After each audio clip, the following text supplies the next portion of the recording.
യാത്രയും പറഞ്ഞ് ഞാൻ കക്കാടംപൊയിൽ പോവാണ്. എൻ്റെ PG 2 കൊല്ലം മുമ്പാണ് കഴിഞ്ഞിട്ടുണ്ടായിരുന്നത്. അപ്പോൾ PGയിലെ ഫ്രണ്ട്സുമായിട്ട് ഒരു 2 കൊല്ലത്തിന് ശേഷം സ്റ്റേക്കേഷനാണ് നമ്മൾ പ്ലാൻ ചെയ്യുന്നത്. ഞാൻ കോഴിക്കോടേക്ക് ബസ് കയറി അവിടുന്ന് പാളയത്തേക്ക് ഓട്ടോയിൽ പോയിട്ട് പാളയത്തുനിന്ന് തിരുവമ്പാടിയിലേക്ക് ബസ് കയറി അവിടുന്ന് KSRTCയിലെ കക്കാടംപൊയിലാണ് എത്തിയത്. അത്യാവശ്യം വലിയൊരു യാത്രയായിരുന്നു. ഇതാണ് ഞങ്ങളുടെ റിസോർട്ട്. 2 കൊല്ലത്തിന് ശേഷമാണ് നമ്മളിങ്ങനെ കൂടുന്നത്. ശരിക്കും പഠനകാലം കഴിഞ്ഞിട്ട് നമുക്ക് ഇങ്ങനെ കൂടാൻ പറ്റുക എന്ന് പറയുന്നത് വലിയൊരു കാര്യമാണ്. റിസോർട്ടിൽ ആദ്യം കയറി ചെല്ലുമ്പോൾ തന്നെ നമുക്ക് ഒരു സിറ്റ് ഔട്ട് ഏരിയ ആണ് ഉള്ളത്. സിറ്റ് ഔട്ട് ഏരിയയിൽ തന്നെ നമുക്കൊരു റൂം പ്രൊവൈഡ് ചെയ്യുന്നുണ്ട്. എല്ലാ റൂമിലും അറ്റാച്ച്ഡ് ആയിട്ട് ബാത്റൂമും ഫെസിലിറ്റി വരുന്നുണ്ട്. കോട്ടിയാട് തന്നെ ഒരു പൂൾ ഏരിയയും വരുന്നുണ്ട്. ഇത് കഴിഞ്ഞ് നേരെ നമ്മൾ ഹാളിലേക്കാണ് പോകുന്നത്. നമുക്ക് TV പോലുള്ള ഫെസിലിറ്റി ഒക്കെ അവിടെയുണ്ട്. ഹാളിലും നമുക്കൊരു റൂമുണ്ട്. ആ ഒരു റൂമിനും അറ്റാച്ച്ഡ് ബാത്റൂം ഉണ്ട്. അത് കഴിഞ്ഞിട്ട് നമ്മൾ ചെറിയൊരു ഏരിയ വരുന്ന ഈ വാഷ് ബേസ് ഒക്കെ ഉള്ള അവിടെയും നമുക്ക് ഒരു റൂമുണ്ട്. ഈ റൂമിനും അറ്റാച്ച്ഡ് ആയിട്ട് ബാത്റൂമുണ്ട്. പിന്നെ ഒരു ഓപ്പൺ സ്പേസ് ആണ്. നമുക്ക് ഫുഡൊക്കെ കഴിക്കാൻ ഒരുമിച്ചിരുന്ന് സംസാരിക്കാനൊക്കെ ഉള്ള ഒരു ഓപ്പൺ സ്പേസ് ആണ്. അതിലൂടെ മൂവ് ചെയ്ത് കഴിഞ്ഞാൽ നമ്മൾ നേരെ എത്തുന്നത് കിച്ചൺ ഏരിയയിലേക്കാണ്.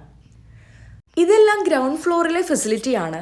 ഫസ്റ്റ് ഫ്ലോറിലായിട്ട് നമ്മൾ കയറി ചെല്ലുമ്പോൾ തന്നെ നമുക്ക് അവിടെ ഒരു റൂം പ്രൊവൈഡ് ചെയ്യുന്നുണ്ട്. റൂമിനകത്തും ഒരു അറ്റാച്ച്ഡ് ആയിട്ട് ബാത്റൂം വരുന്നുണ്ട്. എല്ലാ റൂമും ക്ലീൻ ആൻഡ് നീറ്റാണ്.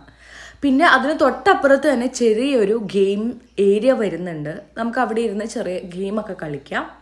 പിന്നെ അതേപോലെ തന്നെ ക്യാരം ബോർഡൊക്കെ അവിടെ അവൈലബിൾ ആണ്. അതിന് നേരെ ഓപ്പോസിറ്റായിട്ട് നമുക്കൊരു ബാൽക്കണി വരുന്നുണ്ട്. നല്ല ബാൽക്കോണിക് വ്യൂ ആണ് നമുക്ക് കിട്ടുന്നത്. അവിടെ നിന്ന് നോക്കിയാൽ ഈ ചെറിയൊരു ഹട്ട് പോലെ നമുക്കിരുന്ന് സംസാരിക്കാനുള്ള സ്പേസ് ഉണ്ട്. നേരെ സൈഡിലായിട്ട് നമുക്ക് ക്യാമ്പ് ഫയർ സെറ്റ് ചെയ്യാനുള്ള സ്പേസൊക്കെ വരുന്നുണ്ട്. അപ്പോൾ ഇതാണ് റിസോർട്ടിൻ്റെ മൊത്തത്തിലുള്ള ഏരിയ. ഞങ്ങൾ 5 പേരാണ് ആദ്യം എത്തിയത്. അവർ ക്യാരം ബോർഡ് കളിക്കാനിരുന്നു. ഞാൻ കുറച്ച് വീഡിയോ എടുത്തു. കുറച്ച് കഴിഞ്ഞപ്പോൾ രണ്ടാമത്തെ ടീമും എത്തി.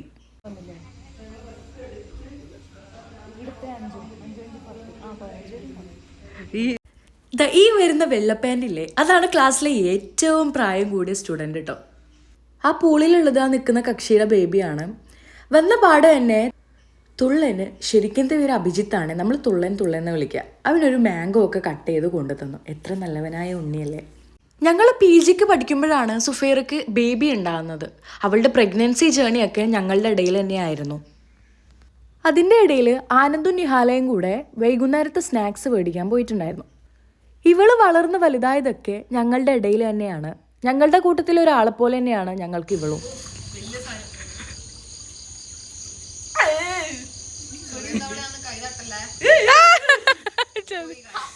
രാത്രി കഴിക്കാനുള്ള ചപ്പാത്തിയും പൊറോട്ടയും നമ്മൾ പുറത്തുനിന്നാണ് ഓർഡർ ചെയ്തിട്ടുണ്ടായിരുന്നത്. കൂടെ കഴിക്കാനുള്ള കറി നമ്മൾ റിസോർട്ടിൽ നിന്നാണ് ഉണ്ടാക്കിയിട്ടുണ്ടായിരുന്നത്. രാത്രി നമ്മൾ പൂളിലൊക്കെ ഒന്ന് ഇറങ്ങിയിട്ടുണ്ടായിരുന്നു. അത് കഴിഞ്ഞപ്പോൾ ഭയങ്കര വിശപ്പ്. ഞാൻ വേഗം പോയിട്ട് ഫുഡ് കഴിച്ചു. നമ്മളെ കാണുന്ന കൊക്കോ പറിക്കാൻ പോവാണ് ഗൈസ്.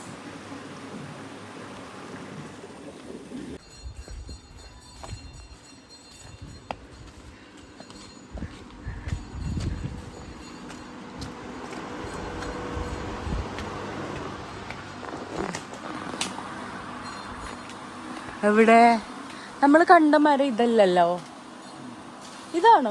ഇതാ ഇവിടെ.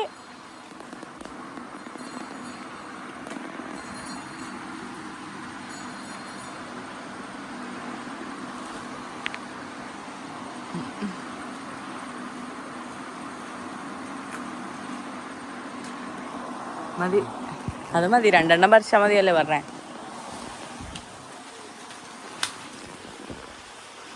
മരത്തിലുള്ള കൊക്കോ കണ്ടപ്പം കഴിക്കാൻ ഭയങ്കര പൂതി. റിസോർട്ട് ഓണറോട് ചോദിച്ചിട്ടാണ് നമ്മളിത് പറിച്ചത്. അങ്ങനെ പിറ്റേ ദിവസം റിസോർട്ട് ചെക്കൗട്ട് ചെയ്തിട്ട് ഞങ്ങൾ ഇറങ്ങുകയാണ്. Okay bye. അങ്ങനെ നമ്മൾ എല്ലാവരോടും യാത്ര പറഞ്ഞ് നമ്മൾ ഇറങ്ങി.